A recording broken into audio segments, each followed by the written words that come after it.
Hello, Chef Grubster here. With Thanksgiving coming up, I am going to show you how to cook the perfect turkey, starting with the most essential part to make the most juicy turkey that you've ever eaten, the brine. First, you take your turkey and remove whatever's inside, your neck, giblets, all that stuff.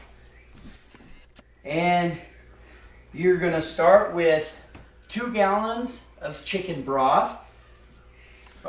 Or me, I cooked up some bouillon, room temperature.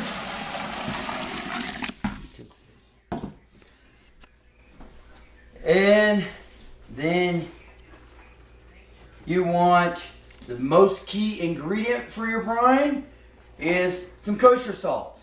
A 3-pound box is good, but you might. I like to save on it, so I use about half a box. So put that in, get it all stirred up. This is a simple brine right here. You could also, if you want, put some peppercorns in it, some fresh herbs and stuff. Just give a little bit more flavor into your brine. That's going to infuse into your turkey as it breaks down the molecule structure to give you a nice juicy turkey.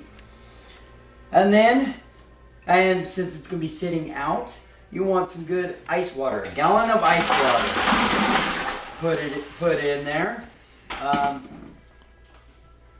And then you will be taking your turkey, breast side down, and set it right in there. See? Really, really simple. And then you will cover it up. Lid. Use a clean bucket from Home Depot like I'm doing here, and you'll be all sanitary and safe. And then store it somewhere, for example, the garage, a nice cool place. The ice will keep it cool, and you'll probably have ice in it in the morning. You want to set this out in the cool place to brine at least 6 hours, but no more than 12 hours. Okay, and then when we come back, we will show you how to wash and prep the turkey. Okay, now we have brined our turkey, and now it is time to wash it off. You want to get all that salt off.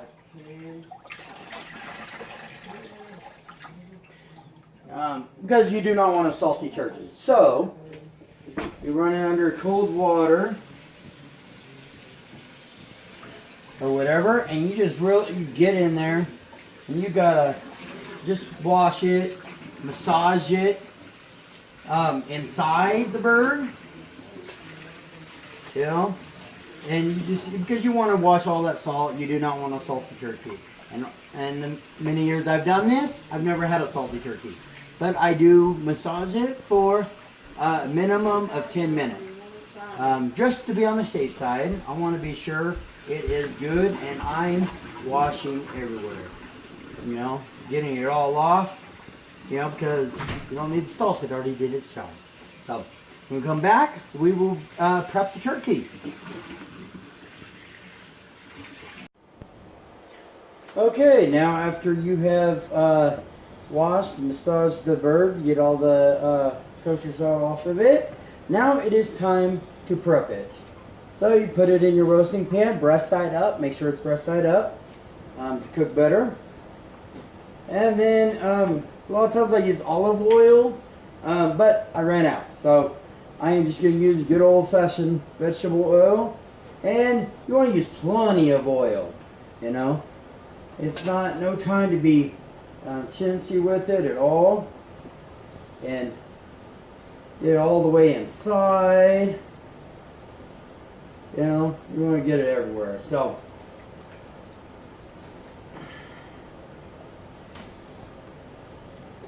get a ton. Very nice and generous with your salt and pepper. More so probably pepper. But it still depends on taste and, you know, how you like it too. You know, everybody is different.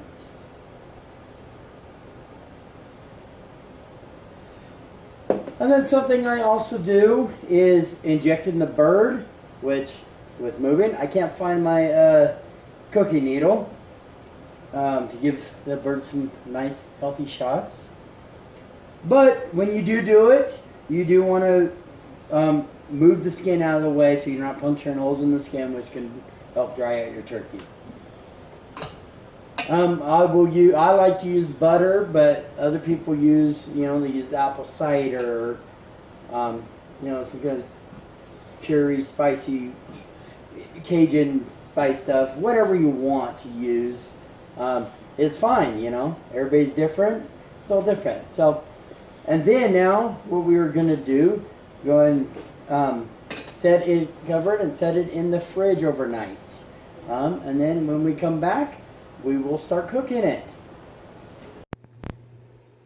Okay, now it comes to the best time of cooking the turkey. We have already brined it, and then we have washed it really good. Then we have prepped it and put it in the fridge for overnight. And now it is ready to cook it. First, what we're going to do is just put some oil on it. Freshen it up a little bit. And always remember, with any meat, always take it out ahead of time out of the fridge so that it will go back to room temperature. You always want to start cooking at room temperature so it doesn't mess up all your cooking times. So first, we're going to put a triangle piece of foil over the breast meat. Just keeps it, since that is the highest part, and it keeps it from drying out as much. And then we will cover it. First, you will be cooking it in your oven on 500 degrees for a half an hour. And then after a half an hour, you will be turning it down to 300 degrees. Remember, you can put stuff in the inside, onions, carrots, whatever you do, don't ever fill it with stuffing. Stuffing will just dry out the bird really bad. So you never want to fill it with stuffing.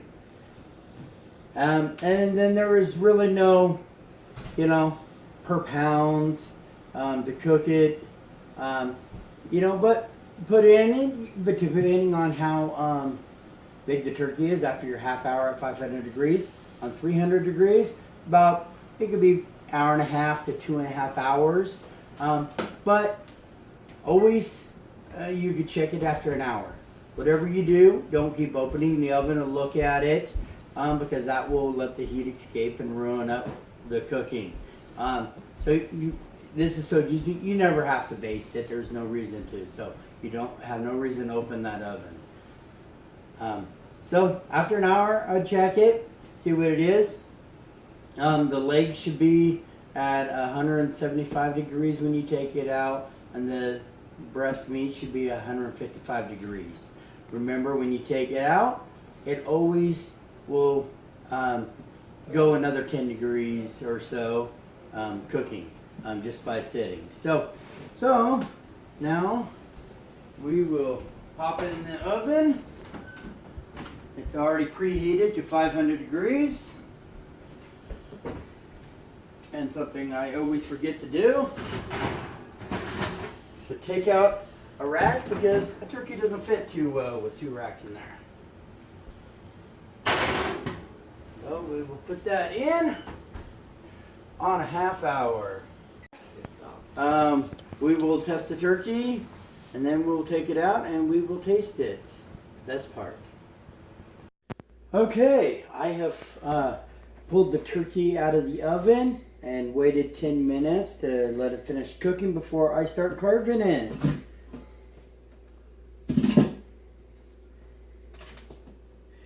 And if you can look, you can just see the beads of water there, juice, just sitting there.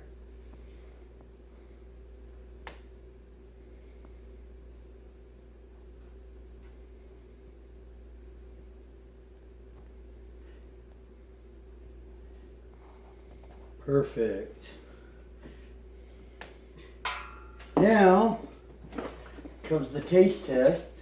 That's always the best part.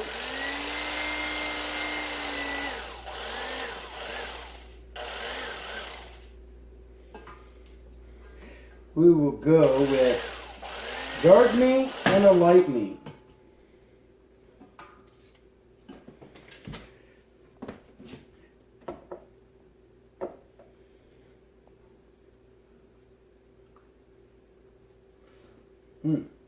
Oh.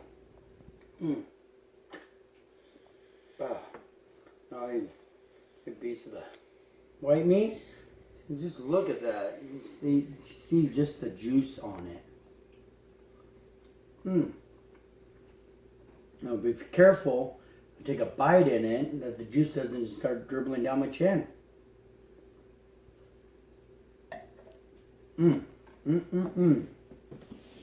So that is how you cook the perfect, juiciest turkey. So just remember that cooking is where passion meets food.